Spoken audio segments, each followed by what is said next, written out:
Lost in the wild with no cell service? AI might be the thing that saves your life.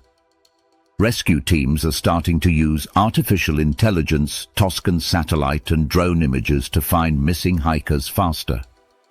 Instead of humans manually going through endless photos, AI can pinpoint possible locations in hours. In fact, in Italy last month, AI helped locate the body of a hiker who had been missing for nearly a year. The system analyzed drone images and found him in just hours. This technology isn't replacing rescuers, but it's becoming a powerful tool in their kit. AI is already eerily good at geolocating where photos are taken. And the next step? Automated systems where AI agents actually fly the drones, scanning wilderness areas before a human even gets involved. Quick pause. If you're finding this interesting, make sure to like this video, subscribe, and drop a comment below. But here's where it gets complicated.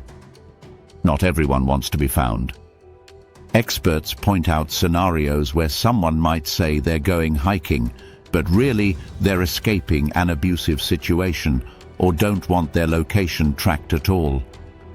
That raises tough questions about privacy, consent, and ethics.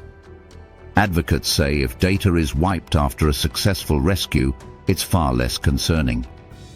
But using AI for surveillance or to track people against their will, that's where it becomes dangerous. And remember, first responders and law enforcement still have to follow privacy and health data laws when deploying these tools. Bottom line, AI is giving us a new lifeline in search and rescue, but if you'd rather not rely on it, hike smart and don't get lost in the first place. Watch the related video in the corner to dive deeper into how AI is reshaping real-world rescue missions.